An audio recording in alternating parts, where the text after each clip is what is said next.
under the gold light of Kilhaven Hall, Laird Grant Sinclair pressed a hand to another Omega's stomach and called it his future, in front of 300 witnesses, and the husband standing quietly at table 9. Rory Ainsley didn't cry. He didn't even set his glass down loudly. He simply watched the man who'd marked his throat 4 years ago look, for the first time all night, relieved. What no one in that hall knew was that a locked drawer, a stolen ledger, and a stranger's steady gaze from across the room were already rewriting everything that came next. By dawn, that quiet exit would nearly cost him his life and hand his future to someone else entirely. What was Rory really planning behind that untouched glass of wine, and why did walking away turn out to be the most dangerous thing he'd ever done? Stay with us to find out exactly how far one quiet steward was willing to go. The thing about clan gatherings at Kilhaven Hall is that everyone drinks too much whiskey and then pretends the whiskey isn't why they're crying at the bagpipes. I am not crying. I am, however, 3 seconds away from committing a crime against a man I have never met. "Stop glaring at him," says Fergus Boyd out of the side of his mouth, not stopping his own glaring for even a second. "You look like you're about to bite someone. I might. You're an Omega, Rory. Your bite doesn't work like that. Tell that to my teeth." Across the hall, under 3 iron chandeliers dripping candle wax onto the flagstones like something out of a much older century, a man I do not recognize is standing entirely too close to Grant. My Grant, Laird of Clan Sinclair. My mate of 4 years, bonded and marked, whose scent, cedar smoke and struck flint, I have fallen asleep against more nights than I can count. That Grant. Currently laughing, low and easy, at something the stranger has said, his hand braced on the man's shoulder like they've known each other since the cradle. I have never seen this man in my life. He is tall in the particular way that makes doorframes nervous, wrapped in a dark wool coat that has clearly never been introduced to Highland rain, and he has the kind of face that belongs on a coin, which is frankly rude of him. "That's Cormac Fraser," Fergus says, reading my murder plans off my face the way he always does. "Steward of Clan Fraser, out of Skye. He's here to renegotiate the grazing boundary along the Spey. He's touching my husband's shoulder. That's a greeting, not a proposal. It's a long greeting." Fergus, who has been my closest friend since we were 11 years old stealing shortbread from the Kilhaven kitchens, gives me the look he reserves for when I am being, his word, ridiculous. "You've been married to a laird for 4 years. You know exactly what a diplomatic handshake looks like. I do know. That is precisely the problem. I know every version of Grant's public face, the warm one, the patient one, the one he wears for the council elders, who still don't quite trust an Omega walking their halls with a ledger under his arm. What I am looking at right now is none of those. It is looser, easier, the face of a man who has for one unguarded moment forgotten there's an audience. I do not like how much that stings, watching someone else get the version of him I thought was mine alone. "Go say hello," Fergus suggests, entirely too pleased with himself. "Introduce yourself as the consort." Watch the stranger's face fall when he realizes the pretty Omega glowering at him from across the room outranks his whole clan's grazing rights. I am not glowering. You've been glowering since he walked in the door, which, I'll remind you, was 40 minutes before Grant even noticed him standing there. That detail derails my entire jealous spiral for exactly 1 second, long enough for me to actually look, properly look, and notice that Cormac Fraser had, in fact, been standing near the hearth alone for the better part of an hour, declining 3 separate offers of whiskey, before Grant ever crossed the room to greet him. He hadn't sought Grant out. Grant had gone to him, which should not matter. It matters anyway. "I hate this hall," I mutter, mostly to give my hands something to do besides forming a fist. I hate the chandeliers. I hate whoever decided bagpipes belonged indoors. You hate that a good-looking alpha is standing near your husband, and you can't decide if you're jealous of him or jealous for him. I open my mouth to argue and discover, with some horror, that I have no argument prepared. Fergus watches this realization cross my face with the delight of a man who has just won money on a horse he didn't even like. "I'm going to get more wine," I announce, with all the dignity of someone conceding a war. "Coord strategist," I correct, and go. I do not make it to the wine. I make it 3 steps before Innes Whitlock cuts across my path with a smile so bright it could strip paint, one hand pressed flat to the small, unmistakable curve of his stomach, and says, loud enough for the nearest 6 tables to hear, "Rory, I was hoping you'd be the first to know." The hall does not go silent all at once. it goes silent the way a held breath does, from the inside out, starting at the tables closest to us and spreading in a slow, cruel ripple toward the high seat where Grant is standing, mid-sentence, with Cormac Fraser at his elbow. Know what, I say. It isn't really a question.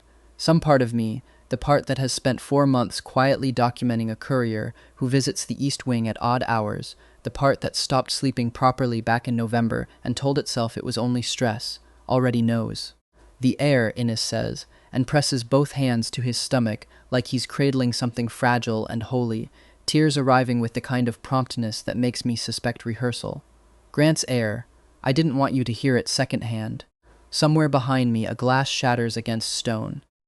It takes me a full 2 seconds to realize it was mine, and that my own hand did it. Grant's face, when I finally make myself look at him across the hall, is not guilty. I had braced for guilt. I had spent 4 months preparing for guilt, rehearsing what I would say to guilt, and I find I have absolutely nothing prepared for what is actually there instead. The loose-shouldered, unmistakable slackness of relief. Like a man who has been carrying something heavy for a very long time and has just, in front of 300 witnesses, set it down. That is the detail that will stay lodged under my ribs long after tonight. Not the affair, not even the child, the relief on my husband's face at finally not having to hide it from me anymore. Congratulations, I say to Innes, and my voice comes even, almost gentle, which surprises both of us. That's wonderful news for the clan. I turn before he can answer. I do not look at Grant again. I walk toward the east corridor with my spine very straight and my ruined glass still in my hand, because apparently no part of me remembered to put it down, and behind me I hear Innes's voice climb back up into performance, bright and theatrical, telling the hall that some Omegas are simply built to stand at a laird's side, and some are built to give him his future, and isn't it lovely, really, when everyone finds the role they were always meant for? I make it to the corridor before my hands start shaking. I make it to the old steward's office. Mine, technically, though no one has remembered that in 2 years, because I stopped reminding them, before the tears come exactly once, hot and furious, and then stop, because I do not have time for a second wave.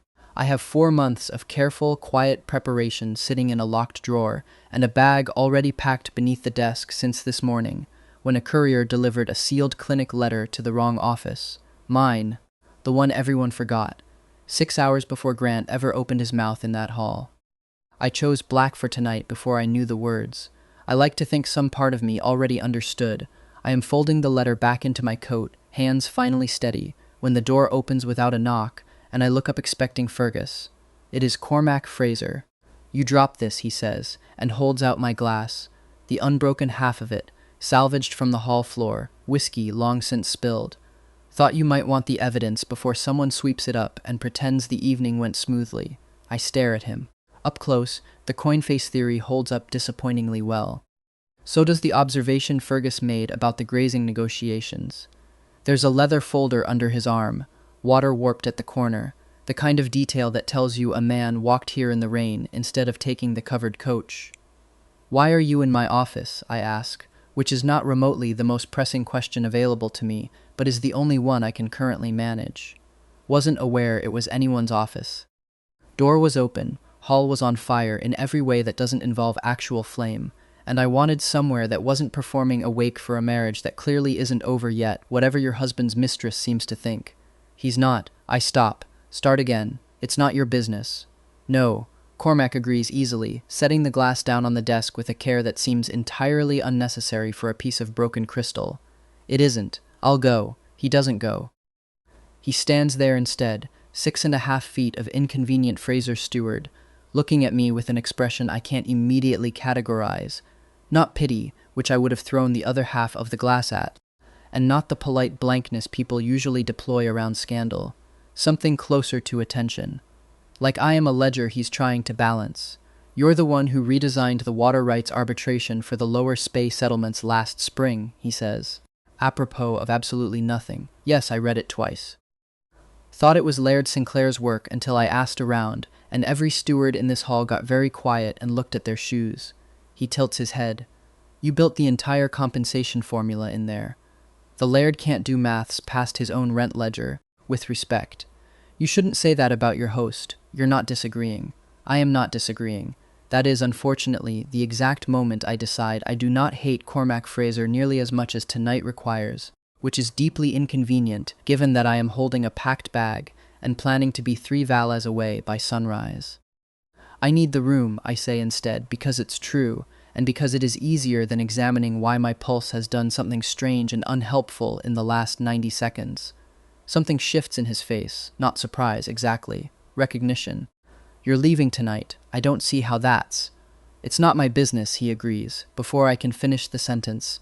And there's the faintest ghost of something wry at the corner of his mouth. I know. I'm simply telling you that the road north through Glen Muick washed out yesterday, and whatever route you've planned, it likely runs through it. I go very still. How do you know what route I've planned? I don't. I know the roads.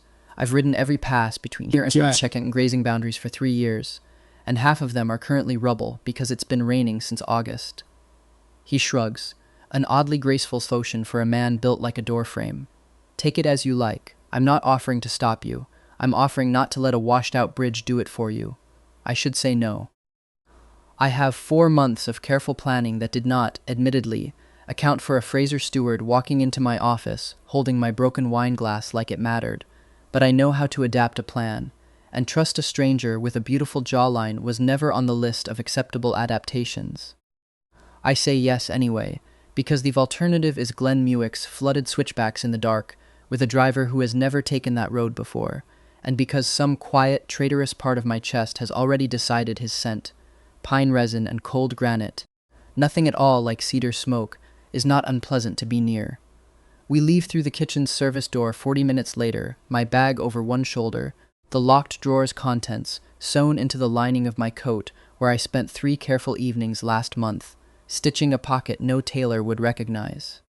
Behind us, Kilhaven Hall's noise dims to a murmur and then to nothing, swallowed by rain and distance. You're very calm for a man who just watched his husband announce a child that isn't his. Cormac says, 3 miles down the Glen Road, when the silence has stretched long enough that either of us could have broken it first. I've had 4 months to prepare for the calm part.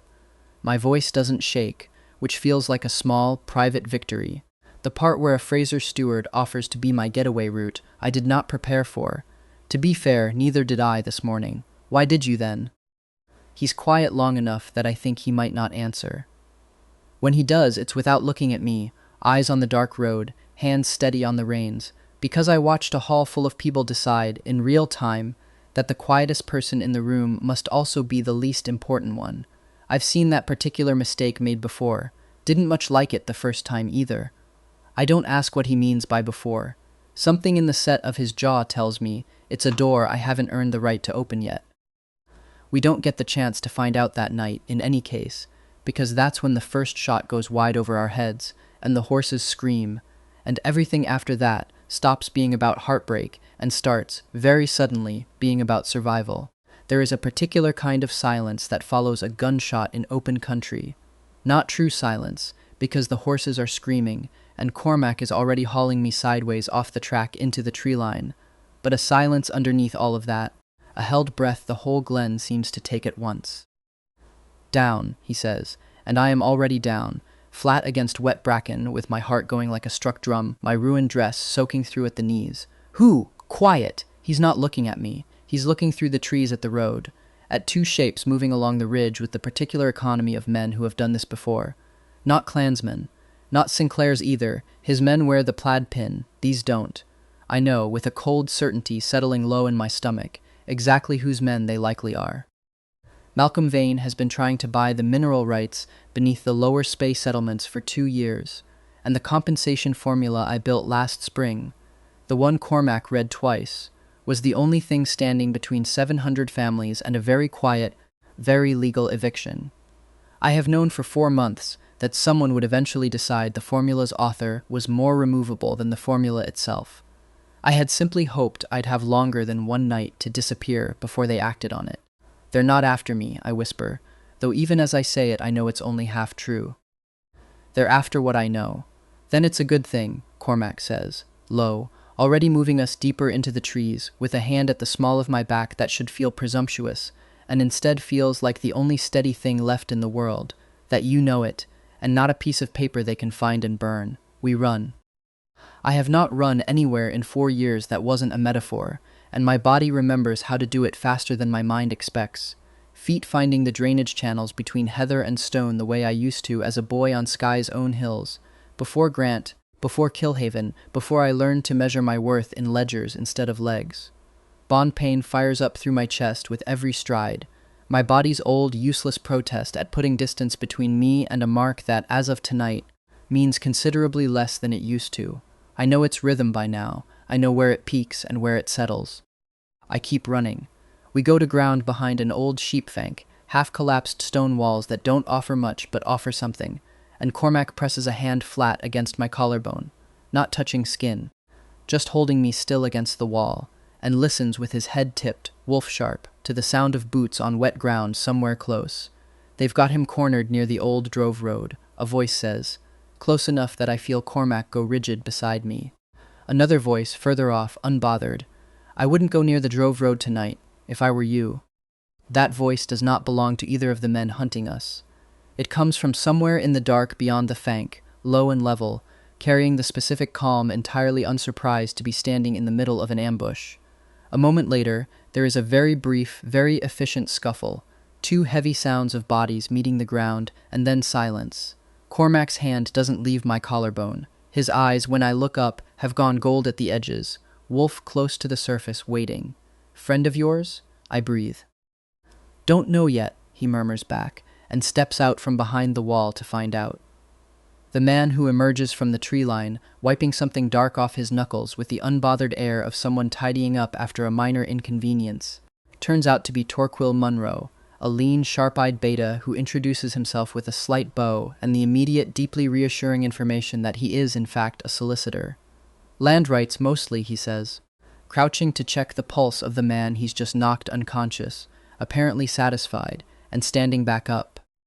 Community charters, common grazing disputes, the occasional inconvenient mining lease. I've been tracking Malcolm Vane's holding company for the better part of a year. Didn't expect to find its enforcement arm quite this far north, but here we all are. I gesture at the unconscious men. You do this often? Rarely on purpose, Torquil admits, with the faint, tired humor of a man whose profession has recently become considerably more athletic than intended. I was following a courier. The courier led me straight to your ambush. I'd say it worked out, except I've ruined a very good coat. Introductions happen in a strange, breathless huddle behind a collapsed sheep fank at 2 a.m. Torquil Munro, solicitor, self-appointed thorn in Malcolm Vane's side. Me, apparently now a fugitive from my own marriage and a mining conspiracy simultaneously, which feels like an unreasonable amount of plot for one evening. And Cormac, who it turns out Torquil already knows by reputation, judging by the way his eyebrows go up. The Fraser steward, Torquil says, you're a long way from Skye. Grazing dispute, Cormac says, which is, I am beginning to understand, his answer for absolutely everything, and is somehow never quite the whole truth. Torquil insists on doubling back to check the 2 men Cormac left unconscious near the fank, muttering something about documenting the encounter properly, in case anyone asks later whether excessive force was involved, and returns 12 minutes later looking faintly disappointed. They're gone, he reports. Someone came for them already. Quietly and considerably faster than I'd like from a private security outfit operating this far from a proper road. Vane doesn't like loose ends, Cormac says grim. That should worry us more than it apparently worries you. It worries me a great deal. I simply find that worry and forward motion aren't mutually exclusive. Torquil adjusts the strap of a satchel, in which, I will later learn, he has been keeping a running ledger of every questionable act witnessed on this particular evening, purely, he insists, for the eventual court filing. Shall we? We do not make it to the drove road that night. We make it, instead, to a shepherd's bothy 2 ridges over that Cormac apparently knows the way to blind, in the dark, in the rain, which tells me considerably more about how many nights he's spent in these hills than his careful non-answers ever will. The bothy has 1 room, 1 fire that takes 3 attempts to catch, and exactly enough space for 3 people to sit close enough that I can feel the warmth coming off Cormac's side without quite touching it, which is, I decide, somewhere around 4 a.m, its own particular kind of torment. Torquil falls asleep, sitting upright against the wall, with the specific talent of a man who has clearly slept in worse places, leaving Cormac and me technically alone for the first time since the kitchen door, with only the fire and the rain on the roof, and 4 years of my marriage lying somewhere behind us in pieces. "You're staring at the fire like it owes you money," Cormac says, quiet, so as not to wake Torquil. "I'm staring at the fire like I'm trying to work out how my entire life fell apart in the space of one evening. Took longer than one evening, I'd guess. That kind of collapse takes months to build. Tonight was just the part where the roof finally came down.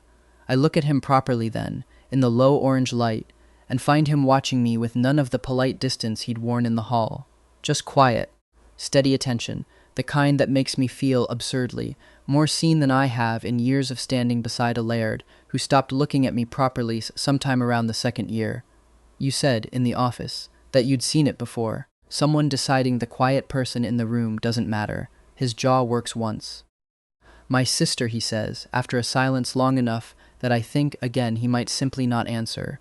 Younger than me, cleverer than the whole of our council put together, and they spent 4 years treating her like decoration because she was an Omega, and it was easier than admitting she'd solved half their trade disputes before breakfast. A muscle in his cheek tightens. She left, 3 years ago, went to Edinburgh, took a position nobody in our clan thought an Omega could hold, and hasn't spoken to our father since. A pause. I don't blame her. Do you miss her? Every day. He says it simply, without performance, the way he seems to say everything. I write. She writes back sometimes. It's not what it was. But it's honest, which is more than most of what passes for family in a council hall. I think of my own mother. 3 years gone from Skye under circumstances no one in Clan Sinclair ever discusses in front of me, and find, unexpectedly, that I want to tell him. Not tonight. Not with Torquil's soft snoring 3 feet away, and my whole life still smoking behind me like a burned-out hearth. But someday, maybe. The thought arrives quiet and certain, like the first light through the bothy's one small window. Why did you really come to my office? I ask instead, because it's the safer question, and because I still don't quite believe the answer he gave the first time. Cormac considers this with the same unhurried care he seems to give everything. Because I'd been watching you all evening before Innes Whitlock ever opened his mouth, he says finally.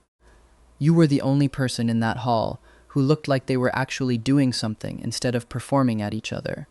Cataloging exits. Watching the courier come and go from the east wing. I thought, there's a person in this room who is about to need somewhere safe to think, and it clearly isn't going to be this hall. He shrugs, and there is, finally, something almost bashful in it. Turned out I was right rather sooner than I expected.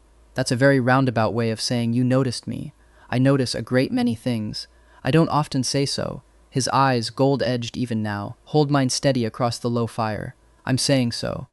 The bothy is very small, and very warm, and very quiet except for the rain, and I am abruptly, uselessly aware of how close his hand is resting on the stone beside mine, close enough that the smallest movement would close the distance entirely.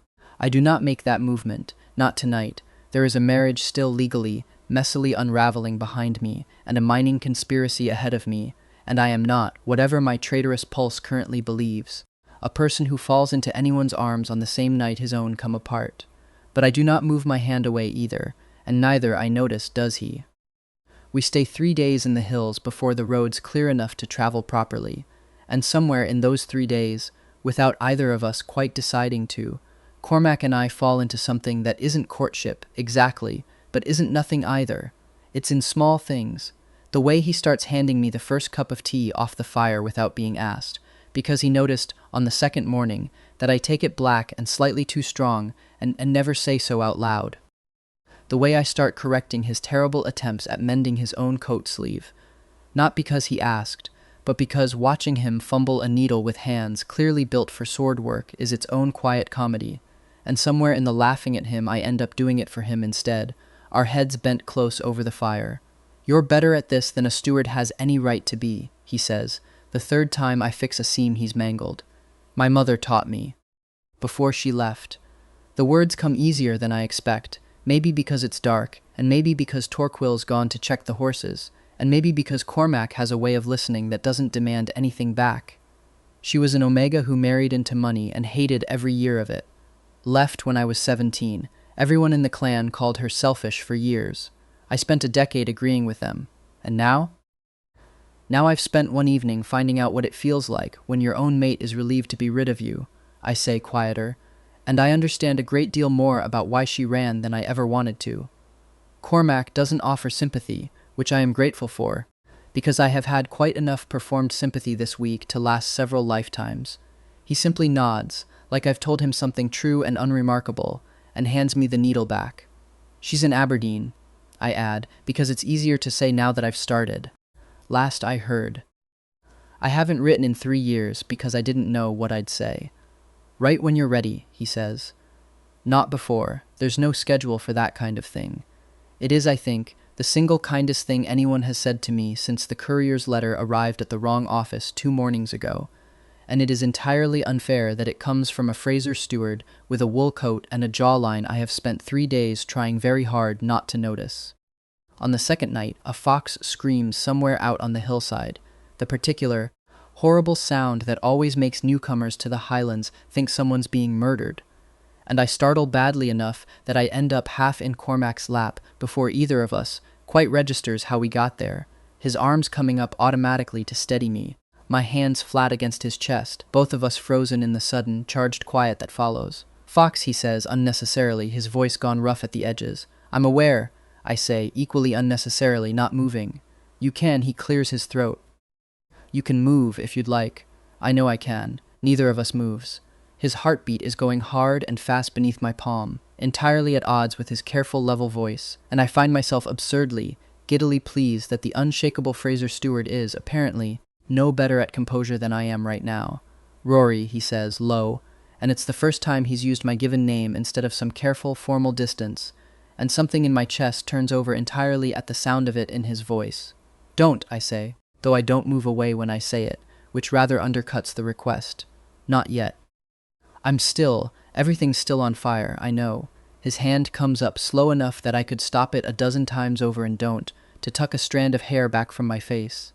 Thumb brushing my cheekbone with a gentleness that has no business existing in a man who can apparently drop 2 armed men in the dark without breaking stride. I'm not asking for anything. I'm simply telling you I'm here. Whenever the fire's out enough for you to look at anything else. That's a very patient offer. I'm told I'm an irritatingly patient man. The ghost of a smile. Ask my sister. I laugh, actually laugh, for the first time in a week that has otherwise contained a public betrayal, an ambush, and a bothy with questionable structural integrity, and the sound of it seems to startle something loose in both of us, because he laughs too, low and surprised, like he hadn't expected to find anything funny this week either. I do not kiss him that night. But I fall asleep against his shoulder instead of the cold stone wall, and he does not move away, and when I wake at dawn his coat is draped over both of us, and his chin is resting against the top of my head like it belongs there, and I let myself, for one quiet, unguarded morning, imagine that it might. Sky, when we finally reach it 4 days later, turns out to be considerably more complicated than safe house. It turns out, specifically, to contain Cormac's sister. You didn't mention, I say, staring at the woman standing in the doorway of Clan Fraser's coastal hold with her arms crossed, and an expression that suggests she has already heard several inaccurate versions of the last week's events. That your sister runs a legal cooperative out of your family's own front hall. I mentioned my sister, Cormac says mildly, setting down our bags. I didn't specify the address. Moira Fraser, the woman says, extending a hand with the brisk efficiency of someone who bills by the hour even in her own home. You're the water rights author. I've read your work. It's better than anything my brother's clan council has produced in a decade, and I include my own father's efforts in that assessment. He tells me you left because they wouldn't listen to you. He tells you correctly. Moira's sharp eyes cut to her brother, and something wordless and fond passes between them that makes my chest ache with an emotion I don't immediately have a name for. The particular ache of watching a family love each other well, when your own has recently demonstrated the opposite so publicly. And he's gone very quiet and useless looking since you arrived, which is new. Cormac doesn't do useless looking.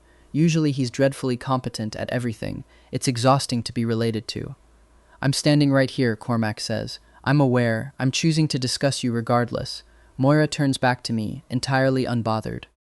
He wrote to me 3 days ago to say he was escorting a Sinclair steward north for safety reasons. He did not mention that the steward in question would render him unable to complete a sentence about grazing boundaries without pausing to stare out the window. I do not stare out the window. You've stared out 3 separate windows since we sat down to plan the vein investigation, and each time it happened to coincide with Rory walking past. I am, I discover, extremely pleased by this information, and doing a poor job hiding it, judging by the way heat crawls up my own neck under Cormac's suddenly very focused attention. This is deeply unprofessional, Cormac tells his sister, with the air of a man losing an argument he never had any chance of winning. You've never once in your life let professionalism stop me from embarrassing you at family gatherings, and I see no reason to start now that you've brought home a very handsome distraction instead of a grazing treaty. Moira picks up her ledger with the finality of someone who has said her piece and intends to move on to actual work. Torquil's already inside going through the vein shipping manifests. I suggest the pair of you join him before I'm forced to draw further conclusions about why you're both still standing in my doorway blushing. We are not. I start. You are, Moira says cheerfully, and walks away, leaving Cormac and me standing in the doorway in a silence that is somehow both mortified and, on my part at least, extremely fond. I like her, I admit. Everyone likes her. It's the most irritating thing about her. But he's smiling, small and helpless, in a way I don't think he lets many people see, and I decide, standing in a Fraser doorway 4 days and 1 lifetime away from Kilhaven Hall, that I would very much like to keep being one of the people who gets to see it. The trouble, as it turns out, is not Moira. The trouble arrives 2 mornings later in the shape of a young Fraser clansman named Lachlan Boyle, who has apparently been quietly, unhelpfully in love with Cormac since they were both boys chasing sheep off the same hillside, and who does not appear to have received any memo about recent developments. Cormac, Lachlan says, far too warmly, catching him by the arm in the hold's front hall while I am standing 3 feet away holding a tea tray like an idiot. You're back. You didn't say you'd be bringing company. Lachlan. Cormac's voice has gone carefully, diplomatically flat in a way I am rapidly learning to recognize as his version of alarm. This is Rory, steward of Clan Sinclair. Steward, Lachlan repeats, looking me over with the particular thoroughness of a man doing quiet arithmetic and clearly not liking his sums. How lovely, and how long will you be staying with us, Steward Rory? Indefinitely, I say, before I can stop myself, and immediately regret how much satisfaction I take in watching Lachlan's face fall. Indefinitely, Lachlan echoes weakly and turns back to Cormac with the air of a man reassessing an entire decade of hillside sheep chasing in real time. Well, I suppose I have grazing to check. Along the northern boundary for quite some time, probably, he flees. I watch him go with the distinct ungenerous satisfaction of a man who has just won something he didn't know he was competing for. That was unnecessarily vicious, Cormac says, though he is fighting a smile the entire time he says it. He was looking at you like you were the last scone at a funeral tea. He's known me since we were 9. He's never once looked at me like that before this week. Then this week, apparently, he developed better taste at a spectacularly inconvenient time. I set the tea tray down with more force than strictly necessary. I am not going to apologize for being unnecessarily vicious to a man mooning over my. I stop, aware abruptly that I have no tidy word for what Cormac currently is to me, mate and husband, both several complicated legal steps away still. You're what? Cormac asks, entirely too interested, leaning against the doorframe with his arms crossed. My very irritating grazing consultant. That's a demotion from steward. An hour ago, I was merely your host's inconvenient dinner guest, and now I'm a grazing consultant. I'm losing rank rapidly. You're gaining rank precisely as fast as I'm willing to admit it out loud, which is considerably slower than either of us would like. That, at least, earns me a proper laugh, and he tugs me by the sleeve into the empty front hall, tea tray abandoned, and kisses the corner of my mouth with a gentleness that makes Lachlan Boyle's entire existence feel, retroactively, like a rather useful catalyst. For what it's worth, Cormac murmurs against my temple, there's no version of this week where Lachlan Boyle stood a chance.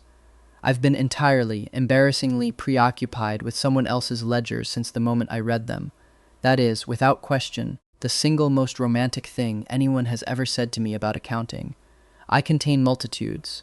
The work, when it actually begins, is deeply unglamorous, which suits me perfectly, because I have spent 4 years being good at exactly this kind of thing, without anyone in Clan Sinclair ever quite noticing. Torquil's shipping manifests, cross-referenced against my own compensation formula, and the courier logs I've kept hidden in my coat lining for 4 months, paint a picture uglier than even I expected. Malcolm Vane hasn't simply been trying to buy the mineral rights beneath the lower space settlements. He's been quietly buying Grant's cooperation for over a year, through channels dressed up as trade investment, in exchange for a laird's blind eye toward a mining operation that would have displaced 700 families inside 18 months. Your husband didn't know the scope of it, Moira says, 3 days into poring over documents at her kitchen table, not unkindly. I'll give him that much. He's a fool and a coward for how he handled the Whitlock business, but the ledgers suggest Vane kept him deliberately underinformed, told him it was standard investment.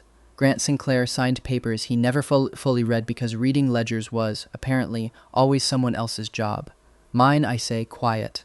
It was always mine, which is precisely why Vane needed you gone, Torquil says, tapping a manifest.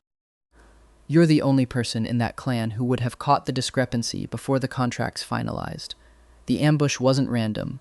Someone tipped Vane's people that you were leaving Kilhaven that night, alone, with the one drive that could unravel the whole arrangement. The thought lands cold in my stomach that my own worst night was, to someone, simply a convenient opportunity. I sit with it a moment and find, to my own surprise, that it doesn't break me the way I expect. If anything, it settles something. This was never really about Innes Whitlock, or even entirely about Grant's failures as a mate. It was about a system that decided the person doing the actual work could be discarded the moment he became inconvenient to someone with more money than sense. Cormac, reading the same manifest over my shoulder, goes very quiet in a way that has nothing to do with diplomacy. They priced you, he says, low like the words taste wrong in his mouth. There's a figure here, 3 lines down, not for the land, for you. I noticed. I keep my voice level because someone in this kitchen has to. It's not the first time a council has put a number on an Omega's usefulness. It's simply the first time I've seen the exact figure written down. That should make you angrier than it appears to. It does. I've just learned to let the anger do something useful instead of something loud. I tap the manifest, redirecting us both back to the columns of numbers, before either of us can sit too long with the ugliness of that particular line, which is why we're building a case instead of burning down a hold, satisfying as that second option sounds most mornings. Noted for future reference, Cormac says, dry, and returns to the ledgers, though his hand finds my knee under the table a moment later and stays there, warm and steady, for the rest of the evening, and I let it, because some kinds of comfort don't need to be earned twice in one lifetime. Then we don't just expose the affair, I say slowly, an idea taking shape with the particular clarity that used to come to me over ledgers, back before I forgot I was allowed to be the one holding the pen. We expose the whole arrangement, publicly. In front of the council, with the manifests, the courier logs, all of it, not as a scandal about a laird's marriage. As a fraud against 700 families, Cormac, who has been quiet through most of this, watching me with the same steady attention he's given me since the office, since the fire, since the fox scream in the dark, says, that's not a rescue plan anymore. That's a reckoning. Is that a problem? No, he says, and something in his voice has gone warm in a way that has nothing to do with strategy. It's the first time all week you've sounded like the person who wrote that formula instead of the person it happened to. I look at him across Moira's kitchen table, papers scattered between us, Torquil pretending very hard not to watch this exchange and failing, and think, there it is. The moment, days in the making, where the fire finally banks low enough that I can look at something, someone else. Walk with me, I say.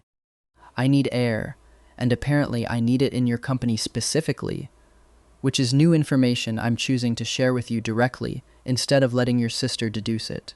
Cormac's answering smile is the first entirely unguarded thing I've seen on his face since the hall, and it does something thoroughly unhelpful to my composure. We walk along the coastal path below the hold, the Quillen's black ridgeline sharp against a sky gone the particular bruised purple of a sky evening, gulls wheeling and complaining somewhere out over the water.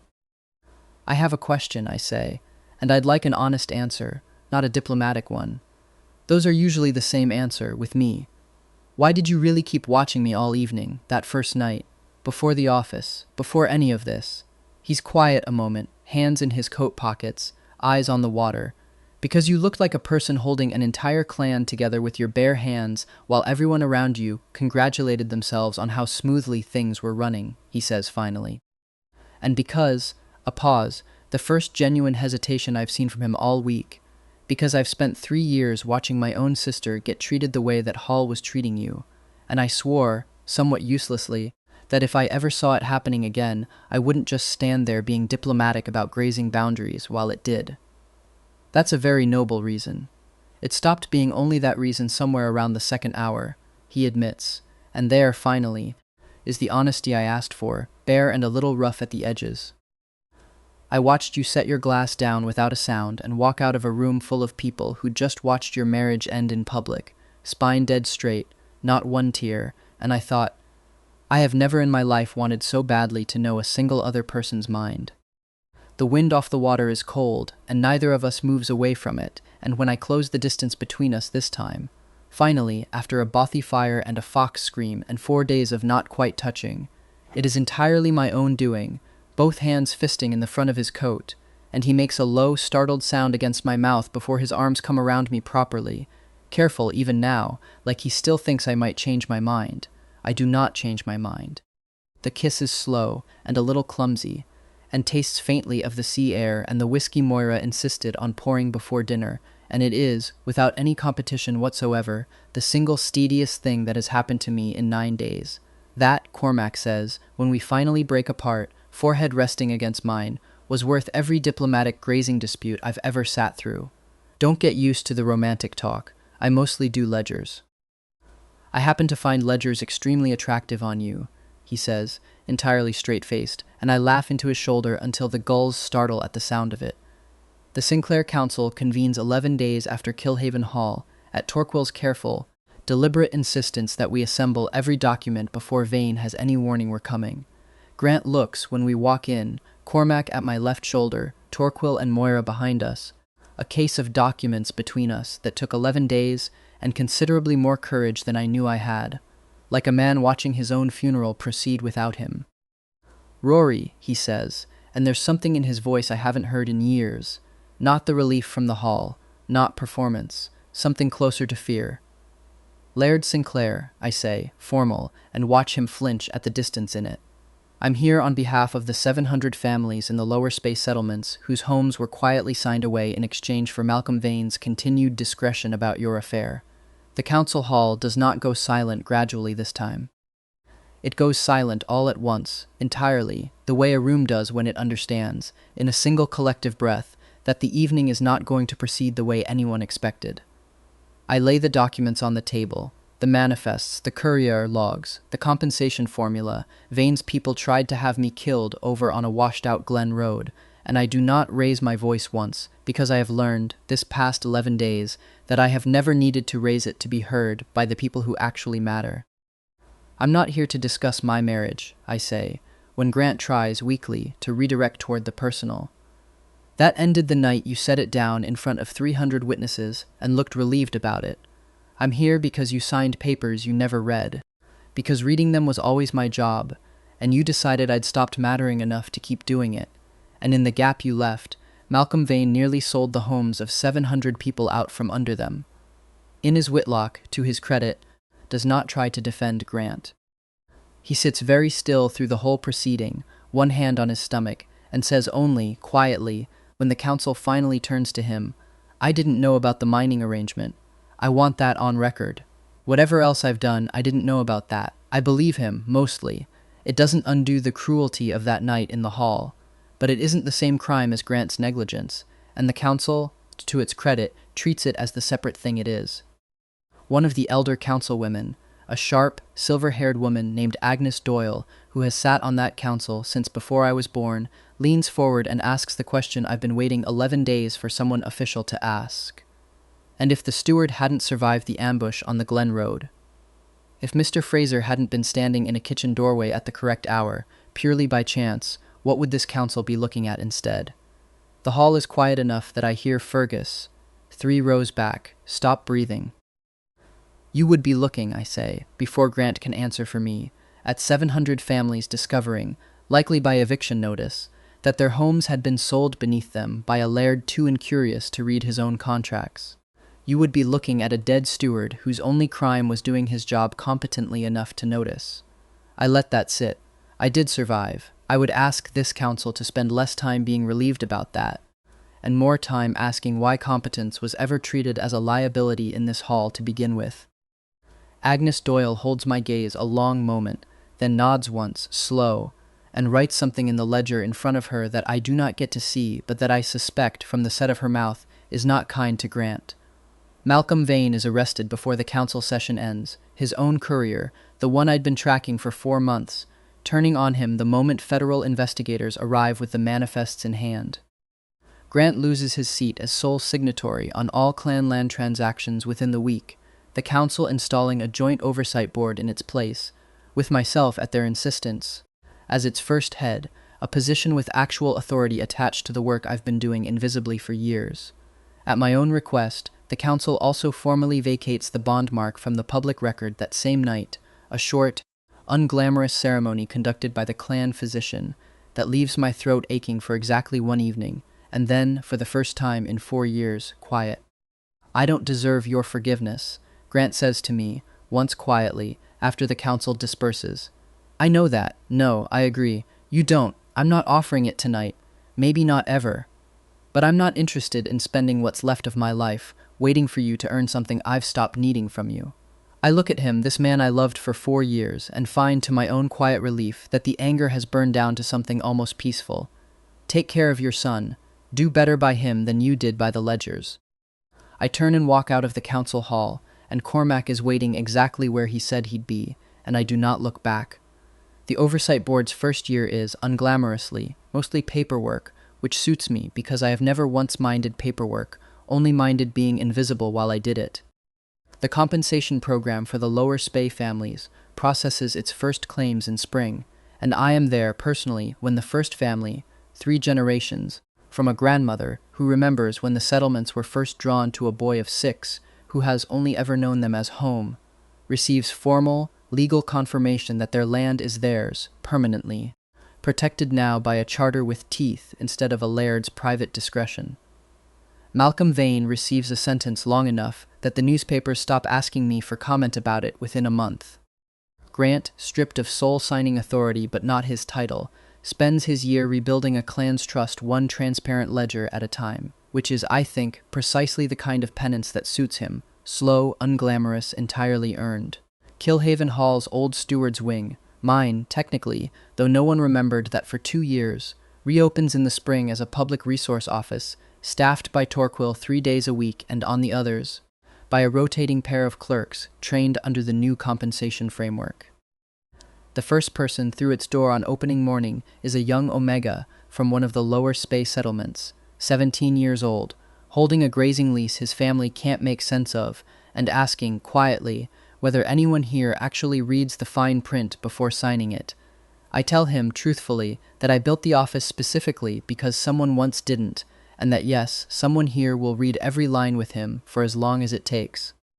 He asks, halfway through, whether the rumors are true, that the steward who used to hold this office is courting the Fraser steward who broke the whole conspiracy open. I tell him rumors usually get the details wrong, but that particular one, at least, is entirely true. Inez raises his son quietly, away from council politics, and sends me once a short note that says only thank you for not making this harder than it needed to be, which I did not expect, and which I keep folded, in the same coat lining that once held a stolen drive. I write to my mother the week the Oversight Board is confirmed. It takes 3 drafts and most of an evening, and in the end the letter says almost nothing about Grant, or Vane, or the ambush on the Drove Road, only that I have a new position now, one built on my own name instead of a laird's, and that I taught a Fraser steward to mend a coat sleeve properly, and he has not once let me forget it. I do not ask her to explain the leaving. I do not offer forgiveness I haven't finished growing into yet. I simply tell her the truth, small and unremarkable, the way Cormac taught me a truth could be told without it costing anything. She writes back within the fortnight in the same slanted hand I remember from being 17, and does not apologize either, only says that she is glad the ledgers finally have my name on them where anyone can see it, and that she would like, if I'll allow it, to hear more about the coat sleeve. It is not a reconciliation. It is a door left open a careful few inches, which is, I have learned this year very often how the important doors open first, and Cormac stays. Not immediately, and not without complications. Clan Fraser's council has opinions about their steward, relocating half his duties to Sinclair territory for a Sinclair who caused, in their words, an entire season's worth of political inconvenience. Opinions that Moira handles with the brisk efficiency of a woman who has never once let her own clan's opinions slow her down and sees no reason her brother should start now.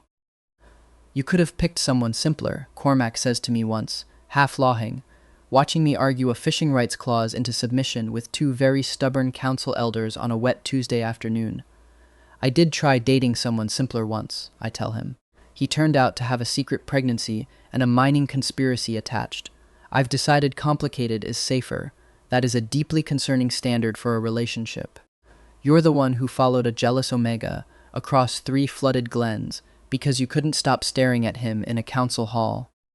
I don't think you get to call anything about this concerning."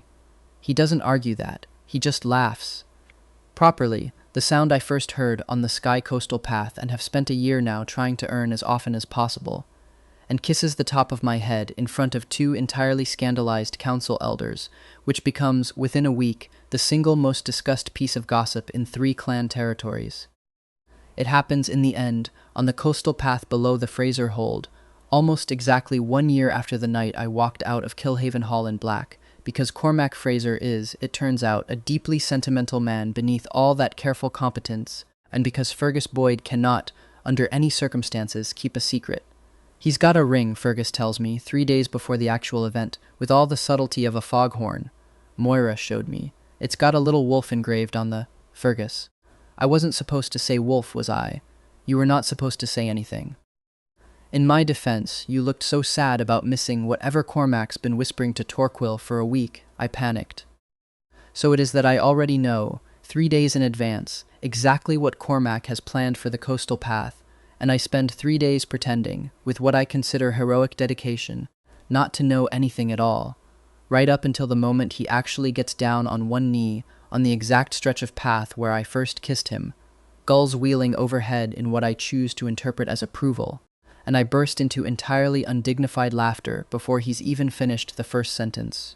"You're supposed to cry," he says, faintly wounded, still kneeling. "Fergus told me 3 days ago. I've had time to process the crying already. I am going to end Fergus Boyd. You'll have to fight Torquil for the privilege. He's been threatening the same thing since Fergus told the entire council elder committee last month that you talk in your sleep. I do not talk in my sleep. You called Torquil unreasonably attractive for a solicitor at 3 in the morning last Tuesday, and I have never let you forget it and never will." Cormac, still on one knee, still holding a ring with a small engraved wolf that Fergus was absolutely not supposed to describe to me, looks up at me with an expression caught somewhere between exasperation and helpless fondness, and says, "Rory Ainsley, despite your friend's catastrophic inability to keep a single secret, and despite the fact that you apparently already knew this entire proposal was coming, will you marry me anyway?" "Only," I say, pulling him up by the front of his coat before my knees give out from laughing, "if we ban Fergus from the wedding planning committee entirely." "Done. And if the wolf on the ring is white, like yours." He turns his hand, and there it is. A small pale wolf worked into the band, unmistakably white, exactly like the shape I've watched him take a dozen times now on quiet evenings along the same coastal path. "You already checked," I accuse. "I asked Moira what color to have the smith use," he admits. In my defense, I only found out you already knew about the proposal itself a moment ago. I've had considerably less time than you to pretend surprise. We are both laughing too hard, by the end, for either of us to manage the kiss properly the first time, and neither of us minds in the slightest. The lighthouse cottage above the Fraser coast has exactly one flaw, which is that the kitchen window sticks in wet weather, and Skye, being Skye, is wet weather roughly 11 months out of 12. "You said you'd fix it," I say, for what is possibly the 40th time. wrestling the window with both hands while Cormac stands behind me, doing absolutely nothing useful except watching with obvious unhelpful amusement. I said I'd look at it. I looked at it. It's stuck. That's not fixing, that's diagnosis. I'm a steward, not a joiner. You're my husband, and I was promised competence in at least one practical domain. You were promised love, honor, and reasonably attractive forearms, he says, catching me around the waist from behind as I finally wrench the window free, and I believe I've delivered on all three. The forearms, certainly. I lean back into him, the cold sea wind finally cut off by the closed window, his chin settling against the top of my head the way it did that first morning in the bothy, a lifetime and 18 months ago. The joinery I remain unconvinced about. Married life, it turns out, suits us both in ways neither of us quite expected. Cormac has given up half his stewardship duties to Moira, who runs Clan Fraser's council, with the ruthless efficiency of a woman who was always better at it than anyone gave her credit for, and spends his freed hours instead doing the deeply unglamorous work of co-chairing the oversight board with me, arguing fishing rights and grazing boundaries, with the same patient thoroughness he once used to track a washed-out Glen Road in the rain to find me. We do not have children, and have both, separately and together, decided we are entirely content that way, our household instead slowly filling up with the chaos of everyone else's. Fergus visits 3 times a month and eats us out of shortbread. Torquil and Moira, who fell into something neither of them will properly name despite the entire coast having named it for them months ago, come for dinner every second Sunday and argue legal precedent over the good whiskey. My mother, 3 years estranged and now slowly, carefully not, writes from Aberdeen every fortnight and has begun cautiously visiting for the summer months, sitting by our sea-facing window with her own tea and her own quiet, and I no longer flinch at the sight of her handwriting on an envelope. "You're doing the staring thing again," Cormac says one evening, catching me watching the sunset paint the water gold from our kitchen table, a council ledger open and entirely forgotten between us. I'm allowed to stare at my own view. You're staring at me. The view's out the other window.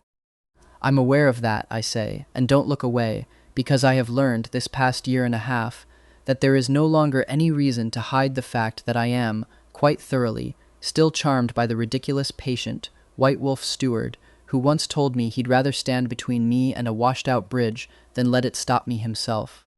Grant sent a letter last month, the first in nearly a year, reporting, briefly and without excuse, that his son took his first steps, and that the boy has his mother's eyes and, Grant writes, no interest whatsoever in ledgers, which I understand now is a great deal harder to raise a child around than I ever gave you credit for.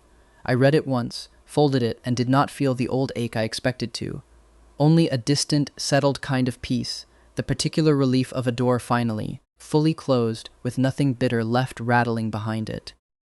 "What are you thinking about?" Cormac asks, refilling my tea without being asked, because he still does that, every evening, some habits from a bothy fire having simply never worn off. That Inez was right, in the end, about some omegas being built to give someone their future. I look at him over the rim of my cup, at the ledger between us, at the small White Wolf ring on my own hand catching the last of the sunset. He just had the wrong omega in mind. Fergus arrives the following Sunday, as promised, with an entire tin of shortbread and the loudly announced intention of supervising our first wedding anniversary, which mostly involves him rearranging our kitchen shelves, eating half the shortbread himself, and telling anyone within earshot the story of how he personally orchestrated the proposal by leaking the ring 3 days early, a version of events Cormac disputes loudly and Torquil, arriving an hour later with Moira and a bottle of something considerably better than the good whiskey. Fergus brought, disputes even more loudly. "You told him about the wolf on the ring," Cormac says, for what is possibly the 100th time in 18 months, unprompted, entirely unprompted, before I'd even finished commissioning it. "I panicked," Fergus says, entirely unrepentant, mouthful of shortbread. Rory looked sad. "I fixed it. You're welcome. You ruined a surprise a year and a half in the planning. And yet here you both are, married, disgustingly happy, and still inviting me for shortbread every month, so clearly the ruining did no lasting damage." Fergus raises his glass with the shameless confidence of a man who has never once been made to feel bad about anything for longer than 30 seconds. To ruined surprises, then, and the people foolish enough to forgive them. To ruin surprises.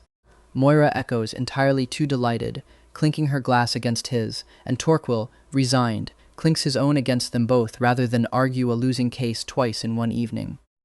Cormac's hand finds mine under the table, warm and certain, and when I glance at him he is already watching me, not the toast, not our ridiculous, beloved, chaotic collection of found family crowded into our small kitchen.